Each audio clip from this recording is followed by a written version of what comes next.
Hello students, कैसे हैं आप सब। स्वागत है आप सबका एक बार फिर से आगाज इंस्टीट्यूट में। आशा करता हूं आप बहुत अच्छे होंगे। आज यूनिट 1 की एमसीक्यू सीरीज जो हमने स्टार्ट की है, उस एमसीक्यू सीरीज के अंतर्गत आज हमारी तीसरी क्लास है। दो क्लासेस हमारी हो चुकी हैं, जिसमें कुछ एमसीक्यूज हमने यूनिट 1 का जो पहला टॉपिक है संकल्पना और विचार, उसके डिस्कस किए थे। आज की इस क्लास में हम संकल्पना और विचार जो टॉपिक हैं उसके और भी एमसीक्यूज को पढ़ेंगे। चलिए तो करते हैं शुरुआत। देखते हैं क्या है पहला एमसीक्यूज। कोशिश कीजिएगा इनका आप जवाब देने का, है ना। ये सारे टॉपिक हम पढ़ चुके हैं। चलिए, जिन आदर्शों का अनुसरण मनुष्य को अपने जीवन में करना चाहिए वे कहलाते हैं पुरुषार्थ, रीत, धर्म या प्रतिष्ठान। ये चार ऑप्शन हैं।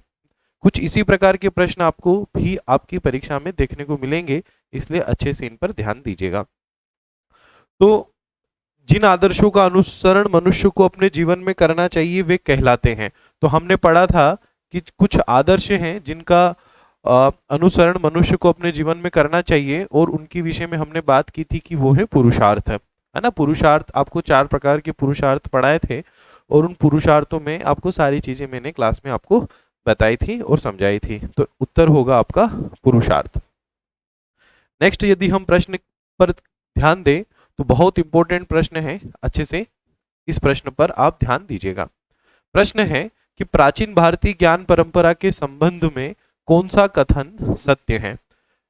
पहला कथन है, पहला जो ऑप्शन है वह है कि भारतीय ज्ञान परंपरा भारत सरकार के शिक्षा मंत्रालय का एक प्रभाग है। क्या ये कथन सही है? चलिए दूसरा देखते हैं।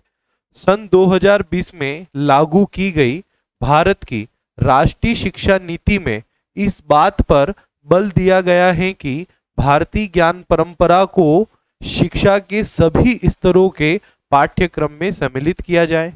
क्या ये कथन सही है? देखो, पहला कथन ये कह रहा है कि क्या भारतीय ज्ञान परंपरा जो भारत सरकार का शिक्षा मंत्रालय है, तो उस शिक्षा मंत्रालय के अंतर्गत क्या कोई प्रभाग है, कोई ऐसा सब डिवीजन है भारतीय ज्ञान परंपरा का। और दूसरा कथन ये कह रहा है, दूसरा कथन ये कह रहा है कि राष्ट्रीय शिक्षा नीति में क्या इस बात पर बल दिया गया कि भारतीय ज्ञान परंपरा को शिक्षा के सभी स्तरों के पाठ्यक्रम में सम्मिलित किया जाए। जो हमारी नई शिक्षा नीति आई है, तो क्या उस नई शिक्षा नीति में इस बात पर जोर दिया गया कि भारतीय ज्ञान परंपरा को शिक्षा के सभी स्तरों पर शामिल किया जाए? क्या यह कथन सही है? चलिए तीसरा कथन देखते हैं। विश्वविद्यालय अनुदान आयोग के दिशा निर्देशों के अनुसार स्नातक या परा स्नातक स्तर पर छात्रों के संपूर्ण क्रेडिट का, है ना, जो भी आपका क्रेडिट होता है, उस संपूर्ण क्रेडिट का 5% भारतीय ज्ञान परंपरा के पाठ्यक्रमों से होना चाहिए। क्या ये कथन सही है? और चौथा है उपरोक्त सभी। तो बताइए इन चारों में से कौन सा कथन सही है प्राचीन भारतीय ज्ञान परंपरा का।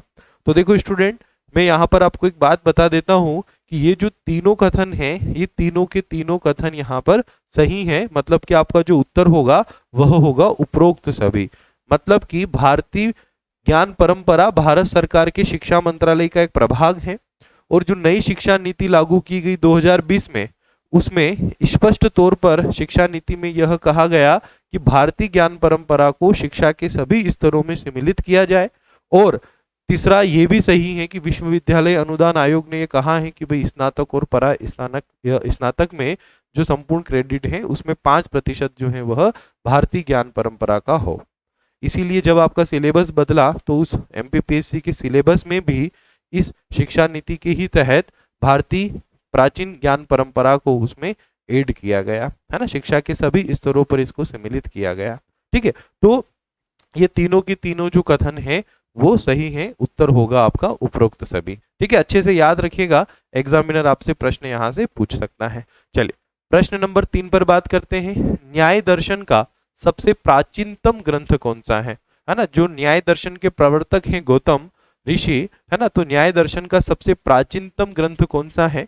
न्याय वेदी, न्याय सूत्र, न्याय प्रमेय या इनमें से कोई नहीं? तो जिन बच्चों ने पढ़ा है वो अच्छे से बता देंगे कि इसका जो उत्तर है वह है न्याय सूत्र। हमने क्लास में भी डिस्कशन किया था। चलिए नेक्स्ट प्रश्न है, निम्न में से किस पुरुषार्थ का संबंध मनुष्य की भौतिक समृद्धि व उपभोग से है? जो चार पुरुषार्थ हैं हमारे, उन चार पुरुषार्थ में है ना, ये चारों पुरुषार्थ हैं धर्म अर्थ काम और मोक्ष। तो इन चारों पुरुषार्थों में वह पुरुषार्थ कौन सा है जिस पुरुषार्थ का संबंध मनुष्य की भौतिक समृद्धि व उपभोग से है? तो आपका जो उत्तर है वह क्या होगा? या तो धर्म या अर्थ या काम या मोक्ष। तो बताइए कौन सा है? तो क्या धर्म का उद्देश्य भौतिक समृद्धि व उपभोग है? बिल्कुल नहीं। क्या अर्थ का उद्देश्य भौतिक समृद्धि व उपभोग है? तो आप कहेंगे बिल्कुल सही, है ना। अर्थ का मतलब ये होता है ना भौतिक समृद्धि, ठीक है। तो अर्थ इसका सही उत्तर होगा कि भाई अर्थ जो पुरुषार्थ है इसका संबंध मनुष्य की भौतिक समृद्धि व उपभोग से है।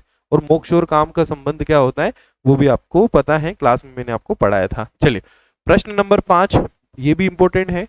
निम्न में से कौन सा यज्ञ हमें प्रतिदिन के मलिन विचारों से मुक्त करता है? मतलब हम इन जो हमने पंच महायज्ञ पढ़े थे, है ना, तो इन ये जो चार यहाँ यज्ञ लिखे उन पंच महायज्ञों में से, तो इन चार यज्ञों में से वह कौन सा यज्ञ है जो प्रतिदिन हमारे मन में जो मलिन विचार आते हैं, जो गंदे विचार आते हैं, उनसे हमें मुक्त करवाता है? तो ऑप्शन है देव यज्ञ, ब्रह्म यज्ञ, भूत यज्ञ या पितृ यज्ञ। तो देखो पितृ यज्ञ क्या होता है ना, भूत यज्ञ क्या होता है, ब्रह्म यज्ञ क्या होता है, देव यज्ञ क्या होता है, ये सारा मैं आपको क्लास में पढ़ा चुका हूँ, है ना। तो जिन बच्चों को पंच महायज्ञ नहीं पता है वो वीडियोस देख लें ताकि आपको सब कुछ समझ में आ जाएगा, ठीक है। तो बताइए इन चारों में से कौन सा यज्ञ है ना, जो मलिन विचारों से व्यक्ति को मुक्त करता है? तो आपका उत्तर यहाँ पर हो जाएगा ब्रह्म यज्ञ। जब हम ईश्वर की पूजा करते हैं, है ना, जब हम सद्गुणों को ग्रहण करते हैं, है ना, जब हम प्रतिदिन ग्रंथों को पढ़ते हैं, है ना, जब हम प्रतिदिन ईश्वर की भक्ति करते हैं, है ना, तो उससे क्या होता है, जो हमारे मन के मलिन विचार हैं उन मलिन विचारों से, उन गंदे विचारों से हमें मुक्ति मिलती है ना। हम अच्छा सोचते हैं, अच्छे नजरिए से समाज को देखते हैं, तो ये सारी चीजें यहाँ पर है ना। तो ब्रह्म यज्ञ जो है इसका उत्तर होगा। नेक्स्ट है प्रश्न नंबर 6, ब्राह्मण क्षत्रिय और वैश्य को तीनों को क्या कहा जाता है वर्ण व्यवस्था में? त्रिज, द्विज, त्रयो या द्विपयान। तो क्या कहा जाता है? वह कहा जाता है द्विज, क्योंकि ब्राह्मण क्षत्रिय और वैश्य इन तीनों ही वर्णों को जनेऊ धारण करने का अधिकार था, है ना। ये तीनों ही वर्ण जो हैं जनेऊ धारण करते हैं, और ऐसा कहा जाता है कि भाई जब जनेऊ धारण की जाती है ना, जब उपनयन संस्कार होता है ना, तो उस समय जो है व्यक्ति का वह दोबारा जन्म होता है। मतलब ये वर्ण दोबारा जन्म लेते हैं। मतलब दोबारा जन्म लेने का मतलब ऐसा नहीं कि दोबारा फिर से पैदा हो गए। दोबारा जन्म का मतलब एक प्रकार से उस जनेऊ को धारण कर ये जो है तो अपने पुराने जितने भी उनके जो कर्म है ना, उन सारे ही कर्मों को एक प्रकार से उन सारे ही कर्मों को मुक्त कर ये जीवन की नई शुरुआत इनकी होती है। इस टाइप से इसको माना जाता है, ठीक है। तो ब्राह्मण क्षत्रिय और वैश्य को कहते हैं द्विज। प्रश्न नंबर 7 है कि रीत का गर्भ किसे माना जाता है? ब्रह्मा, विष्णु, इंद्र या वरुण। तो आपका उत्तर होगा विष्णु, है ना। विष्णु को रीत का गर्भ कहा जाता है। रीत किसे कहते हैं और रीत का संरक्षक किसे कहा जाता है, ये सब आपको पता होना चाहिए। क्लास में हम सब डिस्कस कर चुके हैं। निम्न में से कौन से ग्रंथों की रचना वेदों का स्मरण या चिंतन करके की गई? श्रुति ग्रंथ, तो भैया श्रुति ग्रंथ में तो स्वयं वेद आते हैं। स्मृति ग्रंथ, तो बिल्कुल सही, है ना। उपनिषद और ब्राह्मण ग्रंथ नहीं, स्मृति ग्रंथ। स्मृति ग्रंथ वे ग्रंथ हैं जिनकी रचना वेदों का स्मरण या चिंतन करके की गई। प्रश्न नंबर 9, विश्व का सबसे प्राचीनतम गणतंत्र कौन सा है? तो आपका उत्तर होगा वैशाली, है ना। हम क्लास में पढ़ चुके हैं, वैशाली जो है वो विश्व का सबसे प्राचीनतम गणतंत्र है। अगर कभी मध्य प्रदेश का प्रश्न कर ले कि मध्य प्रदेश में सबसे प्राचीनतम गणतंत्र के रूप में किसकी बात की जाती है, किसे कहा जाता है, तो मध्य प्रदेश में यदि हम गणतंत्र के प्रमाणों की बात करें तो मध्य प्रदेश में त्रिपुरी अर्थात कि जबलपुर के मध्य प्रदेश में सबसे प्राचीनतम गणतंत्र होने के हमें प्रमाण मिलते हैं। तो कभी प्रश्न पूछे एग्जामिनर इस टाइप से तो आप मध्य प्रदेश के संदर्भ में जबलपुर याद रख सकते हो। चलिए, तो वैशाली भारत का ही नहीं विश्व का सबसे प्राचीनतम गणतंत्र है।